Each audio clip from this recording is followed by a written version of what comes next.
Welcome, everyone. Today, we're diving into one of the most important laws ever passed for our Filipino seafarers, the Magna Carta for Filipino seafarers. As a nation known for producing world-class seafarers, this law is a game changer in protecting their rights, ensuring fair treatment, and securing their welfare both at sea and on land. But what does this really mean for our hard-working seafarers and their families? Who made this law possible? And how will it change the future of maritime work in the Philippines? Stick with me as we break it all down and uncover why the Magna Carta for Filipino seafarers is a milestone in maritime history. The Magna Carta of Filipino Seafarers, officially known as Republic Act No. 12021, is a landmark legislation aimed at safeguarding the rights and promoting the welfare of Filipino seafarers employed both domestically and internationally. Signed into law by President Ferdinand R. Marcos Jr. on September 23, 2024, the act became effective on October 11, 2024. Background and objectives.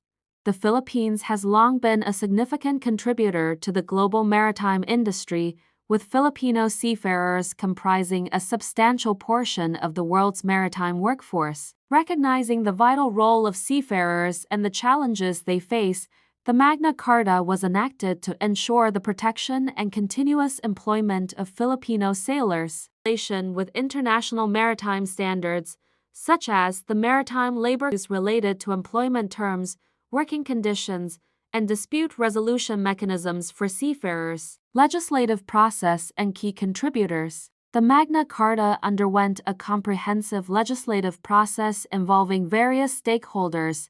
Senator Raffy Tulfo, chairperson of the Committee on Migrant Workers, was a principal sponsor and one of the main authors of the act. He emphasized that the implementing rules and regulations (IRR) were a product of thorough consultation and collaboration among all stakeholders to ensure that every provision. The Department of Migrant Workers (DMU) played a pivotal role in drafting the IRR, which was signed. The Philippine Association of Maritime Institutions (PAMI), representing maritime educational institutions, was actively involved in discussions, particularly concerning provisions.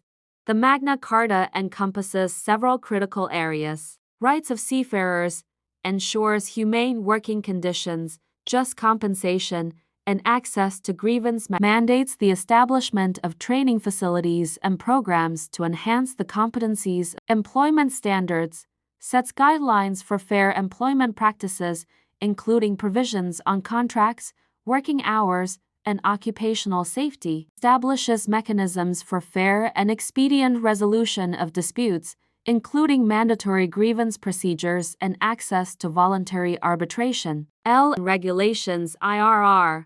The IRR, finalized within 90 days of the Act's effectivity, provides detailed guidelines for the enforcement of the Magna Carta's provisions. The IRR clarifies the roles of various government agencies, outlines procedures. Steamship mutual conclusion. The Magna Carta of Filipino seafarers represents a significant advancement in the protection and promotion of the rights of Filipino maritime workers. By aligning national policies with international standards and addressing sector-specific challenges, the Act aims to enhance the well-being and professional development of Filipino seafarers, reinforcing their esteemed position in the global maritime industry. Thank you for joining us today. We've just scratched the surface of the Magna Carta for Filipino seafarers, but there's so much more to uncover. Make sure to continue supporting our channel, Darwanderer TV, as we dive deep into every detail of this important law, breaking it down so every seafarer and their family knows their rights and protections.